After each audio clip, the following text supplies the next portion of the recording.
just curious what those. Up arms because I call Destiny a fucking gusano. Because he is. Oh, but he's Cuban. This motherfucker has blue eyes. Not that it necessarily matters, but I can definitely tell you that because I can definitely tell you that his family owned a plantation. His family definitely owned slaves. Wait.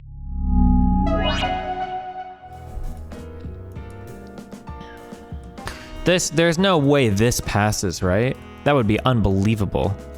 The amnesty thing, there's no way that'll make it through the Senate, right?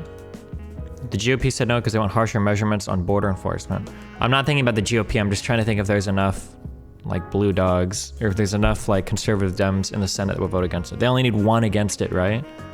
Hello? Hey, give me like 2 minutes. Hold on, I'm just finishing reading this because I have a feeling a lot of people are gonna be hammering Are this you reading up. the immigrant thing? Yeah. There's 0% chance, I would bet my life on it, he didn't read this article. I know for a fact. I'm gonna ask you about them. Yeah, what's up? What are your first impressions? There's always things to look out for, but it kind of unfortunately seems like it's kind of a necessity right now. Yeah, I don't understand what the rationales that they gave was that current detention centers are over capacity because they're trying to space people out more for the coronavirus, and then they need some place to process unaccompanied kids coming in. They can't just like turn them loose on the streets. I mean, it sucks. And then advocates on the other side are saying that these types of detention centers might be prone for abuse, which is possible. So, I mean, that should be looked at. But, I mean, I don't know what... I don't know what... I don't know what what Urk is saying. My question would be, like, well, what's the alternative? Do you just, like, do you just set them loose on the street? Like, what do you do? I don't understand. Yeah, do they just wander around, or do you just continue to overstuff the normal detention centers? Like, I'm not sure what you're supposed to do. I saw some socialists suggesting that you send them to hotel rooms. One, that would probably be really expensive, too. I imagine they'd probably break out. Or not break out, but they'd probably just leave, right? I don't think... And also, I'm not sure where you're going to find 8,000 hotel rooms in southern Texas that also abide by all of the regulations and guidelines. Yeah. Hold on, give me 22 seconds. I'm just curious what this is. Up arms because I call Destiny a fucking gusano. Because he is. Oh, but he's Cuban. This motherfucker has blue eyes. Not that it necessarily matters, but I can definitely tell you that because I can definitely tell you that his family owned fucking a plantation. His family definitely owned fucking slaves. Wait, can somebody link this channel? I want to report this. This is insane. I'm sorry, that's too much. Where is it? Link me the channel. I need to see this. Jesus Christ. Okay, sorry, what do you want to talk about? Well, what do you think about the whole critical race theory stuff? I've never heard you talk about that.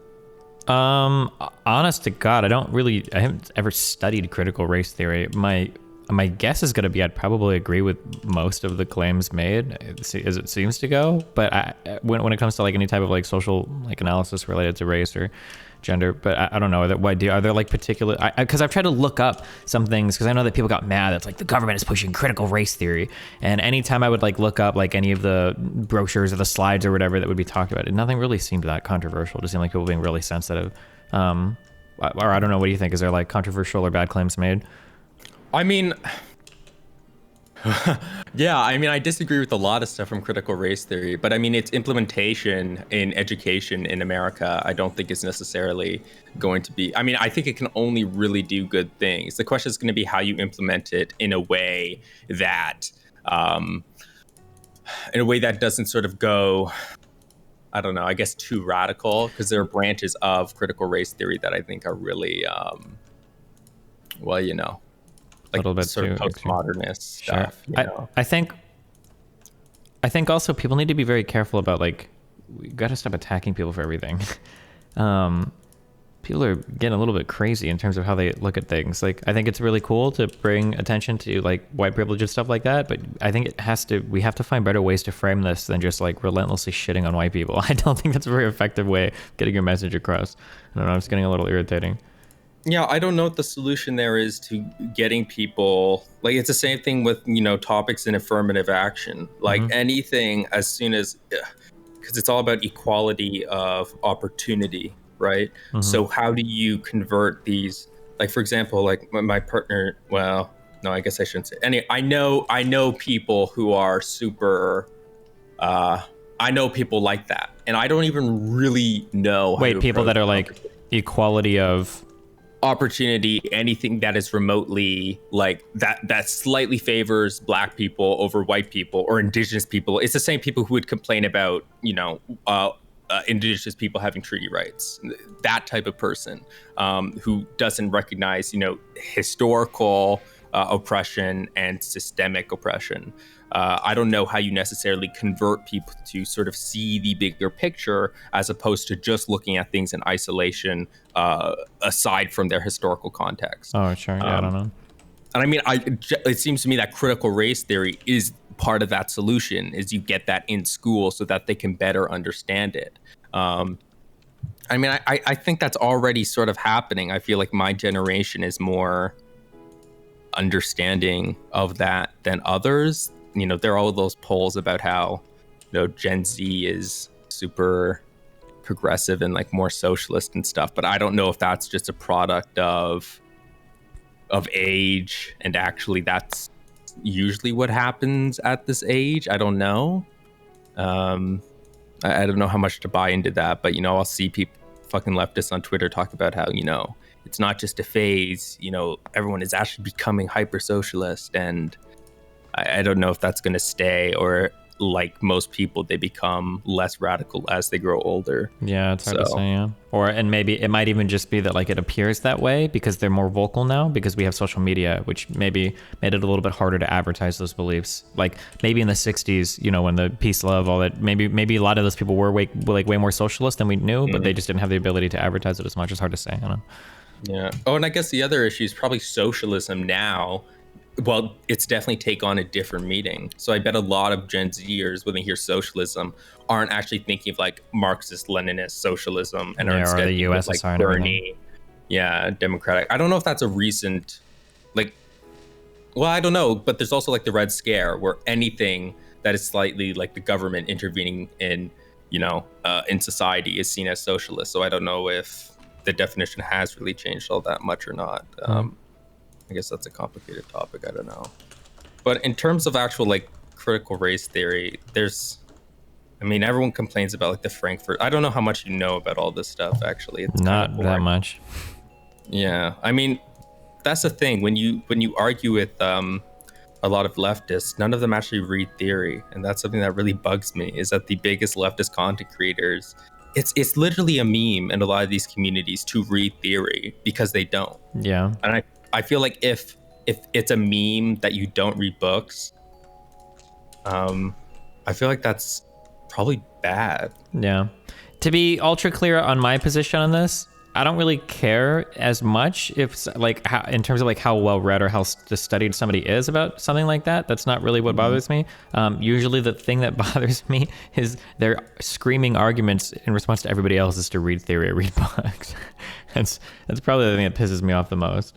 Yeah, because they're hypocritical. Yeah, because like the crazy thing, because I've said this a million times at this point, like when it came to like all the lefty stuff for me, the thing that made me realize how bad some socialist empires, I don't know what to say, or countries was when I actually did start to read, because a lot of lefties would scream that at me in arguments, like, you need to read more, you don't know any history. It's like, oh, well, time to go read about some shit. Oh, what's the RLC?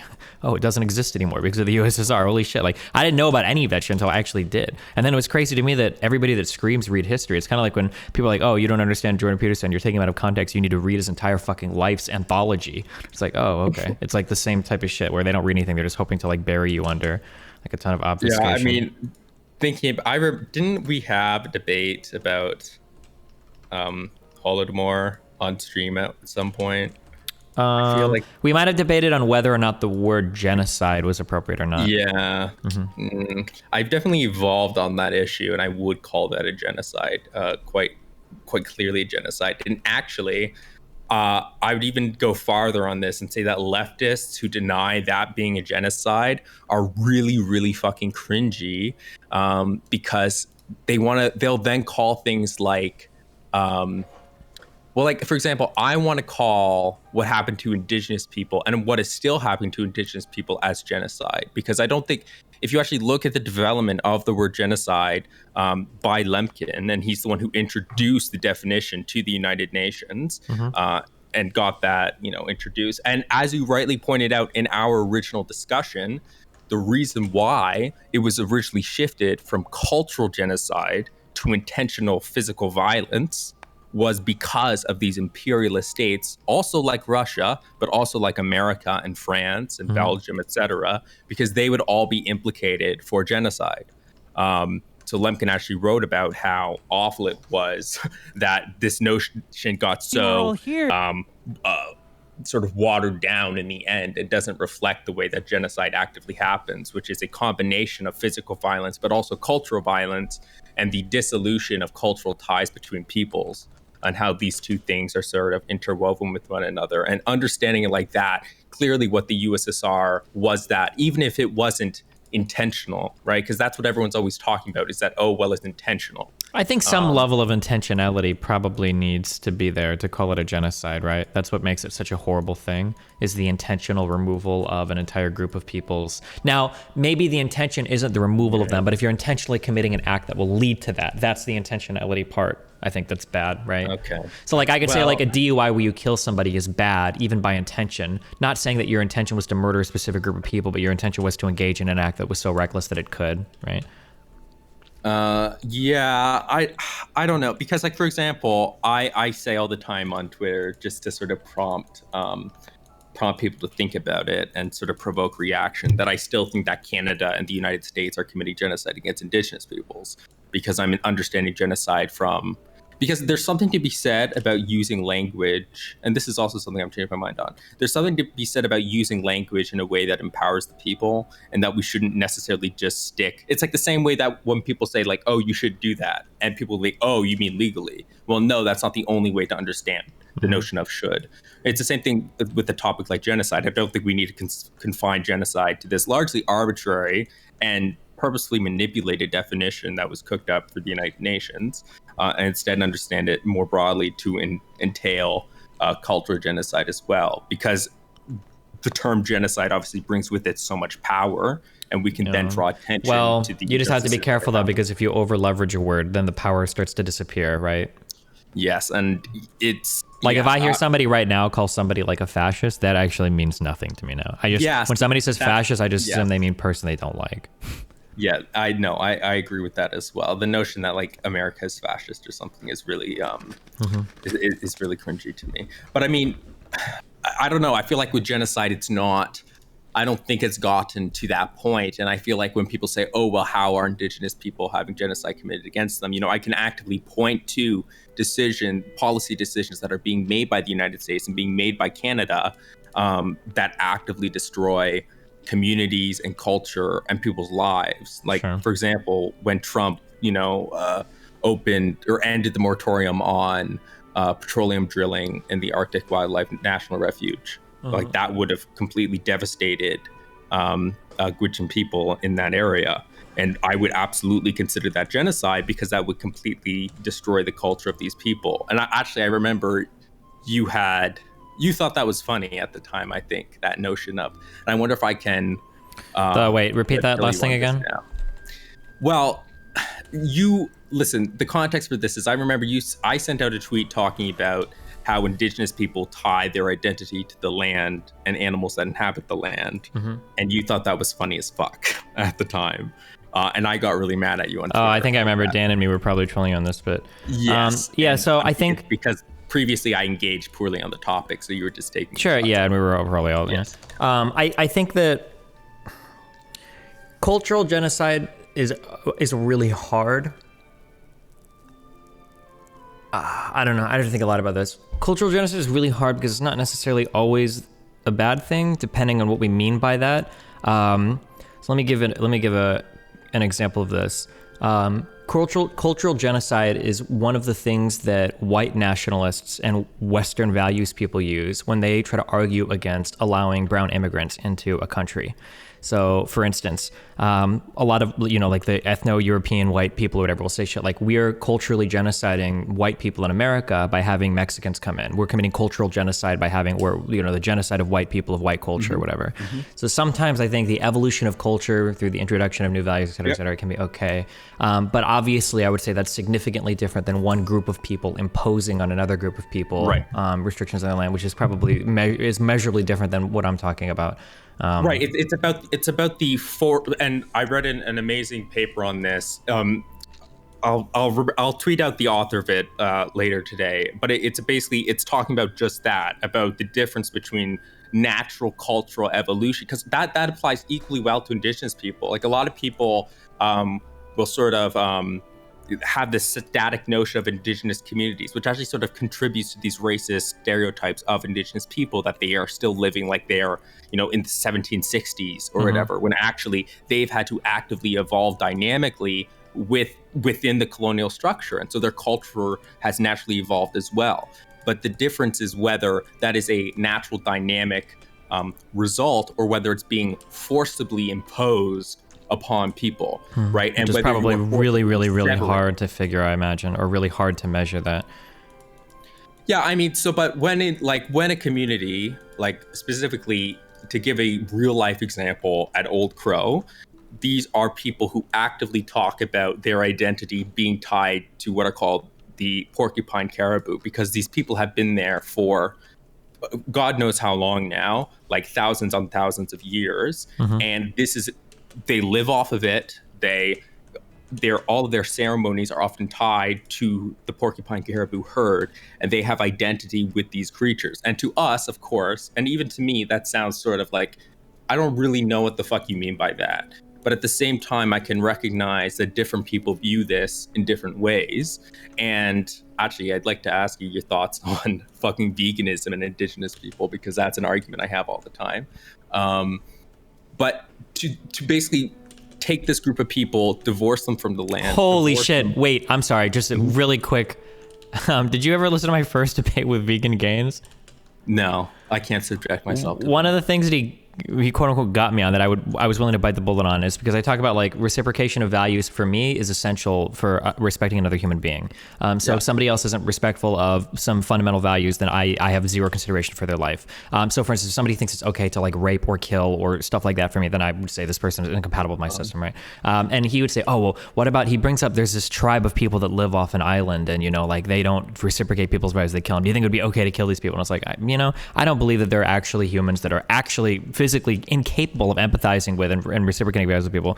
So, I mean, if that group of people existed, then sure. And he got me on like Destiny would genocide indigenous peoples. But I actually reverse Uno'd him on our last conversation, and I got him to admit that he would nuke that island if those people wouldn't be vegans. So, fucking just because you brought it up vegan. Okay, that was a total fucking 90-degree pivot off what you were saying. Anyway, so you just said vegans and natives, and then you were going from there. Sorry, go ahead. Well, yeah, actually, sort of on that point, I treated this out, and it's funny. You can see the imperialism just slowly seep out of vegans as you start to talk to them about this, against people who are allegedly anti-imperialist. When I say, well, how do we, almost all indigenous people are not vegans, and they are deeply not vegan because from the very start of their culture and their spiritual beliefs, probably their connection. But it's not just a connection. They believe that the earth is this unitary, holistic whole. That's what, when I say connection, like there's a lot of religious people, for instance, would argue like on like spiritual beliefs that animal is put here, at the service of man, basically, right? That this is literally something that God given, and it's kind of part of your belief system. But it's not. But the thought process isn't just that animals are there to be consumed by human beings. It is literally what you're describing as a reciprocal relationship, so that they only take what they need, and they in turn ensure that the land on which these animals inhabit stays safe and clean. So in this way, to answer something like Vegan Gains, is that not a reciprocal relationship under an indigenous worldview? And actually, a lot of indigenous groups describe themselves as entering into treaties with the Beaver Nation, with I know that sounds a little silly, but also with different plant nations. right? And it's easy to laugh at that, but I mean, this is, again, it's a radically different worldview, and Sure. I don't feel comfortable just sitting there and laughing it off, because when I've studied enough fucking meta ethics and some of the crazy shit that people say there, and a lot of the crazy shit that I talk about with scientific anti-realism, is it really all that crazy to be talking about? And so I don't know how vegans possibly deal with that. And when I push them on that, they end up talking about how, well, actually, we just have to convince them that their religion is complete and utter bullshit and force them to be vegan. I'm like, which, like depending, to be fair, I'm trying to be fair to all the groups here. To be fair, that's not completely unreasonable to say. If you are I understand what you're saying about Native peoples, and I do agree. Obviously, I have a very Western-centric way of viewing things. I'm sure that the types of connections that we have to land and everything can be, I think it's silly, but that's because of who I am, right? And I'm sure they would equally say that our attachment to technology that makes us miserable is silly as well, right? Which I'm sure they would have good points. I would say, though, that if you were a vegan, I could be empathetic towards you saying, well, we just need to change their whole belief system. For instance, if there was like a group of people that thought that it was moral to like infinitely enslave and rape like another group of people, would say like, okay, well, we need to change their belief system, right? And if you're like ethically vegan and you believe that the sentient life of animals is on par with the sentient life of humans, it kind of makes sense to me that you would say like, we need to reform literally their entire belief system. Although that is a tall order, of course, because you're assuming a big meta-ethical burden there that you can like objectively say that this is like what is good and what is right, and we're gonna be so confident about it we're going to like steamroll another group of people's thoughts on something, which is I mean, because this is the thing, like, I'm vegan. I consider myself vegan, and I try my best to be vegan as much as I can, but the question is, I basically pose this pragmatic question to vegans, is how do we take into account the type of imperialism and what I've called like genocide against indigenous people, take that into account, try to reduce the amount of oppression that's actively being done, while at the same time pragmatically convincing these groups to be vegans. Because for some reason, whenever this topic comes up, vegans will just take this hyper militant stance and just fucking say that, well, we've got to force them to be vegans. Sure. And I'm like, that's and like somebody that was honestly engaging with somebody that would convert. Yeah, somebody that would honestly engage with these ideas, if they were making like the best faith effort to do it, would probably involve, my guess would be like a great deal of time and attention would be paid to the actual belief systems of these people and try to find a way to make veganism like integrate more organically into their belief system, rather than just like, this is what I'm telling you you have to do and you need to do it or else you're immoral or something. Right, exactly. And I mean, just people, I didn't get a single response like that when I posed the question. It is always about how to like militantly convert them. And I see that as so fucking bizarre, especially from the same people who, talk about, racial equality and oppression that exists against minority groups. To me, it's just so divorced from what is actually going to be pragmatic if making people vegan is your actual end goal. I mean, fucking leftists and not being pragmatic. Can you name a more iconic duo? So there's one lady, I think her reviews of my videos are very fucking uncharitable, so fuck her. But there's a lady that does vegan issues on YouTube, and she actually seems to have a pretty level-headed opinion most of the time. Can somebody name? She's reviewed my videos before. Demon Mama. No, what the fuck? Oh. Not that one. The only person it's the Unnatural Vegan. That lady seems to have like a pretty like holistic understanding sometimes of veganism, the way to convert people, and like kind of the issues surrounding it, like how is it reasonable to expect poor people, for instance, to like be vegan? I don't know if it's fair to just say that like, oh well, every poor person can just eat beans and rice for the rest of their life. I don't know if that's like the fairest. She has generally a pretty good view on that, of all the issues surrounding it. Did Destiny already talk about the dumb fuck saying dumb shit about the Biden migrant facilities article? There's nothing to say. Like, this is, I'm sorry, fuck, like, this is like the level of like political commentary. If you want to bring one of these lefties on, like if fucking the Serfs wants to come on and talk about the article, we can. But like, let me summarize everybody's political takes about the article, okay? Here it is. I didn't actually read the article. That's everybody's take. That's it. It is not a long article. It takes like 2 minutes to read. That's it. Like, there's your commentary.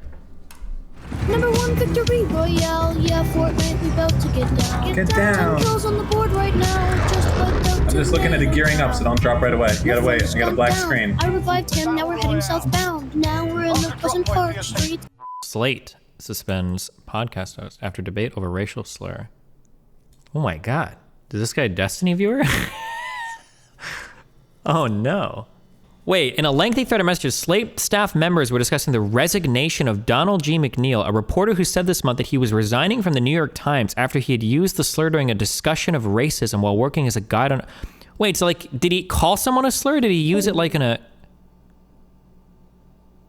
No way, right? There must be something more to this. There must be something more to this. Oh shit, my food is here. Hold on. Oh no, wait, that's at the restaurant. Sorry. Arrives in 7 minutes. Donald McNeil, a veteran science reporter, and Andy Mills, who helped make the Caliphate podcast with a focus on complaints inside and outside the Times. 2 journalists responsible for some of the New York Times' most high-profile work of the last 3 years have left the paper. Their past behaviors criticized incidents. In 2 memos on Friday afternoon, Dean Backwit,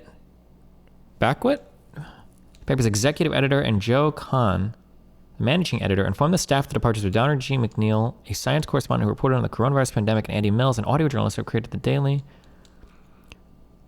Wait, what happened?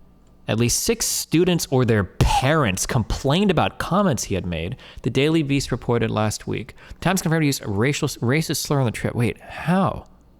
I want to know this so bad. And what is the context? I authorized an investigation and concluded his remarks were offensive and that he showed extremely poor judgment. In a statement to Times staff on Friday, Mr. McNeil wrote that he had used the slur in a discussion with a student about the suspension of a classmate who had used the term. I should not have done that, he wrote. Originally, I thought the context in which I used this ugly word could be defended. I now realize that it cannot. Jesus Christ. Wait, does anybody know the actual comments?